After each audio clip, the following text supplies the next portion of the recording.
Deep in the lushest part of the jungle, where sunbeams played hide-and-seek through the leaves, Monk stood at the base of an enormous tree, scratching his head beneath his blue baseball cap.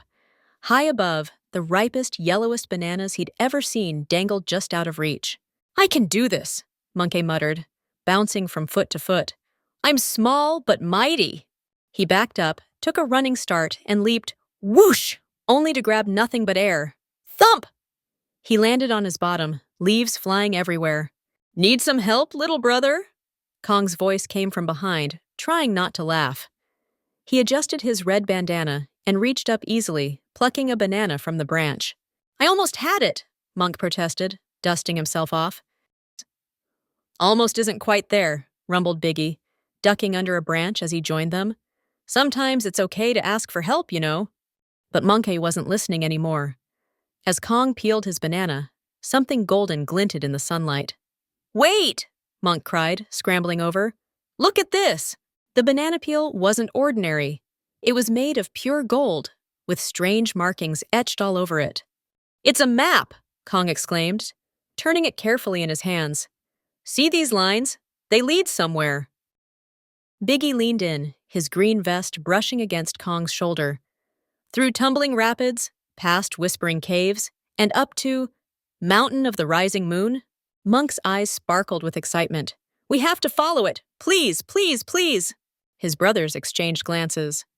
"It could be dangerous," Biggie said, ever protective. "That's why we'll go together." Monk bounced up and down. "Come on, we're the perfect team. Biggie's strong, Kong's clever, and I'm—" He paused, thinking. "Unstoppable," Kong finished, grinning. And so their adventure began. The three brothers trekked through the dense jungle, following the golden map's mysterious markings. When they reached tumbling rapids, the roaring water seemed impossible to cross. "The rocks are too slippery," Kong observed, watching the rushing water. "Even Biggie's strength won't help here." But Monke had spotted something, a series of tiny stepping stones almost hidden beneath the spray. "Look, I can test them first. I'm the lightest." Before his brothers could protest, Monke was hopping from stone to stone, light as a feather. "They're safe," he called back. "Just follow exactly where I step." At the whispering caves, darkness seemed to swallow everything. Biggie's strength couldn't help them see, and Monk's size couldn't guide them through the pitch-black tunnels. "Listen," Kong said suddenly. "The wind. It's making different sounds in different tunnels. Like music." He closed his eyes, concentrating. "This way. The one that sounds like a gentle whistle, that matches the marking on the map."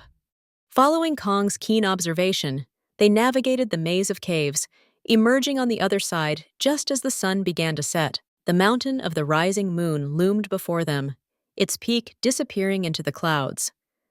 "We'll never make it up there before dark," Biggie worried. "Yes, we will," Monk said. "Look, there's a tiny crack in the rock face.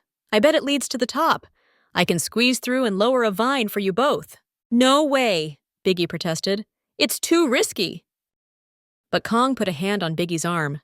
"Remember what we learned at the rapids? Sometimes the smallest brother knows best." Monke beamed as he wiggled into the crack, calling back directions as he climbed.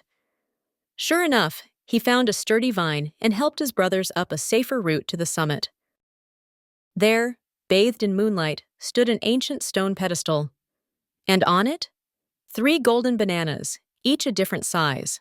"One for each of us," Kong breathed in wonder. As they each took their perfectly sized banana, the fruits began to glow. And suddenly, the jungle below lit up like a sea of stars, more beautiful than anything they'd ever seen. "We did it!" Monke cheered, hugging his brother's legs. "No, little brother," Biggie corrected, lifting Monke onto his shoulder. "You did it. You showed us that being the smallest doesn't mean having the smallest heart." Kong nodded, adjusting his bandana. "Or the smallest courage."